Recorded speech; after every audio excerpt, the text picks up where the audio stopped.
nobody helped me. Not one teacher, not one neighbor, not one adult in that entire building who looked at a 13-year-old eating a cold gas station sandwich alone every lunch period and thought, maybe I should say something. I used to think that was the worst part. The silence. The way people looked right through me like I was already gone. But I was wrong. The worst part was what came next. Because eventually, someone did notice me. Someone did offer to help. And I said yes before I understood what yes meant. By 16, I had more money than anyone in my neighborhood had ever seen. By 16, every person who ignored me suddenly had something to say to me. But something else happened at 16. Something I'm only now able to talk about. And the only reason I'm telling you this is because Priya found what she found. And after that, I had no choice. We lived in a 2-bedroom apartment off Route 9 in a town that had more payday loan stores than grocery stores. My mom wasn't a bad person. I want to be clear about that. She was just somewhere else. Physically present, mentally somewhere I couldn't follow. She worked doubles at the hospital laundry facility 4 nights a week and slept through most of the rest. I made my own food. I got myself to school. I figured out homework by watching tutorial videos at the public library because our internet had been shut off in October and didn't come back until the following spring. I wasn't looking for sympathy. I was just learning what the world actually was underneath the version they showed you on television. The version where someone steps in, where help arrives. That version didn't live in our zip code. He appeared on a Tuesday. That part I remember exactly. I was leaving the library, the Jefferson branch, the one that smelled like carpet cleaner and old ambition, and this man was standing by the steps, not waiting for anyone specific, just standing there, like he had all the time in the world and had chosen to spend it watching the entrance. He looked at me the way people never look at kids like me. Not through me, not past me, at me. He said, "You were in there for 3 hours." I said, "Yeah." He said, "What were you working on?" And that should have been the end of it. That should have been the moment I kept walking, like every reasonable person on Earth would. Instead, I told him.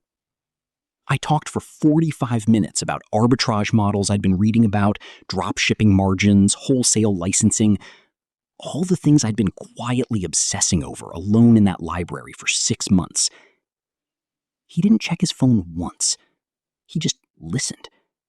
And when I finished, he said, quietly, like it was obvious, "You should be making money already.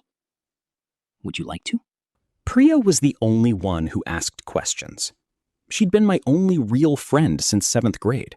Not because we were similar, but because she was the only person who'd ever asked me a follow-up question after I said I was fine. She never accepted fine as an answer. It drove me crazy. It also kept me from disappearing entirely into my own head. When I told her about Warren, she went quiet in a specific way. The kind of quiet that in Priya meant she was choosing her words because her instinct was to say something I wasn't ready to hear. She said, "How does a 50-something man end up outside a library at 4 in the afternoon on a Tuesday?" I said he probably had flexible hours. He was a businessman. He'd explain that. She said, "What kind of businessman has time to talk to a 13-year-old for 45 minutes? "A good one," I told her. She didn't say anything else. She just looked at me for a moment, like she was memorizing my face. I should have asked her why. I didn't. The money was real. That was the disorienting part. Within 3 months of working with Warren, running small resale operations he pointed me toward, managing accounts he set up in my name, I had more in savings than my mother made in 2 months of laundry shifts. He never asked for a cut. He said he didn't need it. He said he was investing in potential. He used that word a lot. Potential. Like it was something you could weigh and sell. His office smelled like cedar and old paper. He had a way of explaining money that made it feel like a living thing, breathing, hungry, moving on its own if you just learned to stop fighting it. I was obsessed. I showed up every Saturday. I barely slept. And one afternoon when I was waiting for him to finish a call, I looked up at the wall behind his desk. There was a photograph I hadn't noticed before, framed.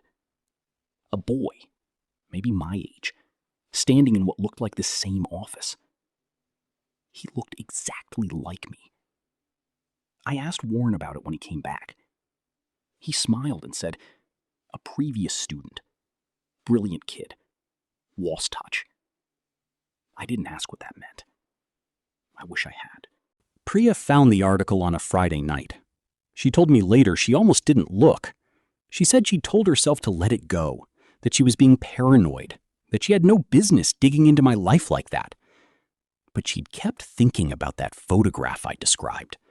A boy who looked like me. Same office. Lost touch. She searched Warren Glass. She found a business registry, a real estate holding company, a few forum mentions. And then, buried deep in the archived digital edition of a regional paper from 12 years ago, a 2-paragraph story. A boy named Marcus Tevel, 14, described as a prodigy, had worked with a financial mentor named Warren Glass, had shown remarkable earning ability for his age. Marcus Tevel had been reported missing the week after his 16th birthday. He was never found. There had been a second boy, 8 years ago. The article was shorter, less interest. His name was Devin Samuels. Same description, same mentor, same outcome. Priya sat in that library for a long time before she picked up her phone. She didn't call me first. She called my mother. My mother called me at 9:47 p.m. I was in Warren's office. We'd been going over the next phase, a licensing deal that would have tripled everything I had. I remember the exact number. I remember how close I felt to something I'd been running toward for 3 years. My mother was crying. That was the first strange thing. Not the call itself, but the crying. I hadn't heard her cry in years. Not in front of me, anyway. She said, "Come home, please, right now." I looked at Warren. He was watching me with that calm that always made me feel like I was the one being irrational for being uncertain about anything. He said, "Take your time. Family comes first." Something in the way he said family made my skin feel wrong. I left. I walked to my car, the used sedan I'd bought 3 months ago, the first thing I'd ever owned, and I sat in it for a full minute before I could make myself start the engine. I kept looking in the rearview mirror. Warren's office window was lit on the 3rd floor. He was standing there. He was watching me leave. And he was smiling. Priya was at our apartment when I got home. She'd already shown my mother everything. I sat down. I read the articles, both of them. Then I read the forum threads Priya had found. 2 parents, years apart, asking if anyone had ever heard of a mentor named Warren Glass, asking if anyone else's child had disappeared after working with him. No answers. The threads just stopped. Like whoever was asking had simply given up or moved on or stopped needing an answer. I told them there had to be an explanation, that lots of kids go missing, that correlation wasn't causation. I said all the rational things. But my hands were shaking while I said them, because I kept thinking about one thing. One specific thing Warren had said to me, maybe 3 months into our arrangement. He'd said, the 16th year is the most important. That's when everything accelerates. That's when the full investment pays off. I was turning 16 in 11 days. Priya said, "You have to stop meeting him. My mother said, "You have to stop now." I said, "If I stop now, I lose everything." The silence that followed was the loudest thing I'd ever heard. I went back. I know. I went back because I needed to understand what the deal actually was. Not walk away and always wonder. Not be the boy who ran. I'd spent my whole life being the boy nobody paid attention to. I was not going to let that be the last thing I was. It was past midnight when I got to the building. The lobby was empty. The elevator was open when I walked in, like it had been waiting. Warren was inside. He looked at me with an expression I'd never seen on his face before. Not warm, not cold. Satisfied. I asked him directly, "Marcus Teeble, Devin Samuels, what happened to them?" He said, "They made their choice at 16, same as you'll make yours." I said, "What choice?" He stepped forward and handed me a single piece of paper, a document, my name at the top, numbers that made everything I'd already earned look like pocket change. He said, "Sign this, take everything, and let me have what I need from you in return." I asked what he needed. He said, "Just the next 20 years of your ambition. Nothing you'll miss." I stood there with that paper in my hand. My whole body understood something my brain was still catching up to. I folded the paper, put it in my jacket, and I walked back toward the exit. He said, very quietly, "They all walked toward the door at first." I kept walking. I got home at 2 a.m. My mother had left the door unlocked and the kitchen light on. She'd fallen asleep on the couch waiting. I didn't wake her.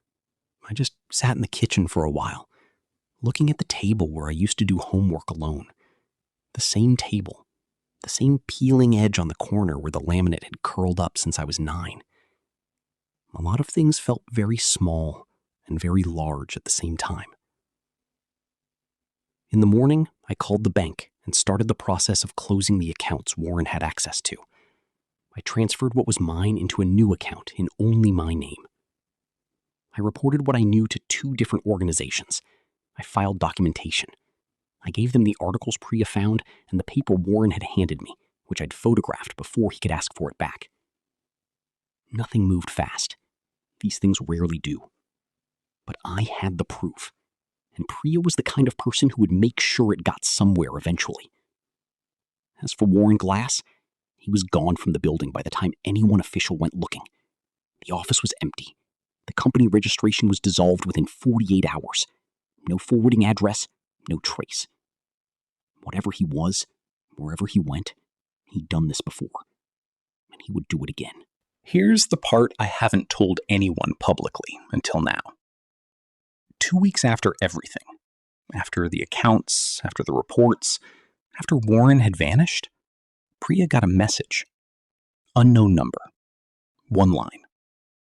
It said, "He still has the original agreement, the one Ethan signed at 13, at the library, before he knew enough to say no." I sat with that for a long time. I don't remember signing anything at 13. I've turned that first meeting over in my mind hundreds of times. I don't remember a pen. I don't remember paper. But I also remember that Tuesday with a strange incompleteness, like a film where a few frames have been cut out cleanly, and you only notice because the motion skips wrong. I still have the money, most of it. It was legitimately earned. That part was real. What I don't have, what I noticed slowly over the following year, the way you notice a tooth that's been pulled, is ambition. The kind I used to have. That burning, relentless, consuming need to build something out of nothing. It's just gone. I don't know if that's grief or trauma or something else entirely. But sometimes I think about what Warren said. Nothing you'll miss. He was wrong about most things. I'm not sure he was wrong about that.